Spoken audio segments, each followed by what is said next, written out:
ជំរាបសួរពុកម៉ែបងប្អូនទាំងអស់គ្នាសម្រាប់ខ្នាតនេះផងដែរជាប្រភេទទាបង្វិលទាអាំងទាអប់ស្លឹកខ្នឹងដែលអតិជនមកនាងខ្ញុំគាត់បានធ្វើការកំងជាប្រភេទបង្វិលម្ដង7ចក្រផងដែរខ្នាតនេះគឺងាយស្រួលអាំងមែនតើបងប្អូនយើងប្រើជាប្រភេទដោតភ្លើងតែបើសិនជាពុកម៉ែបងប្អូនដែលគាត់ចង់ប្រើភ្លើងគាត់អាចធ្វើការកំងជាប្រភេទប្រើជាមួយនឹងអាគុយបានបងប្អូនសម្រាប់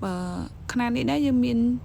ឆ្អើថែមសកួរក្រៅ5ទៀតបងប្អូនហើយគឺយើងមានថ្នាក់សម្រាប់ដាក់ខាងលើនៅពេលដែលអាំងឆ្អិនយើងអាចដាក់កងនៅខាងលើបានណាបងប្អូនជាប្រភេទដបូដៃស្លាប់បិទបើកបានយើងមាន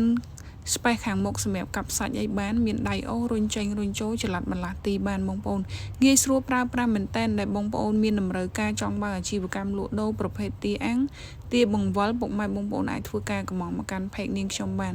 ព័ត៌មានលម្អិតពុកម៉ែបងប្អូនអាចឆាតចូលផេកឬទំនាក់ទំនងបានតាមរយៈលេខទូរស័ព្ទដែលនាងខ្ញុំដាក់ខាងលើវីដេអូផងដែរ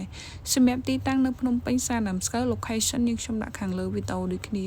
អាចធ្វើការកំងបានអរគុណ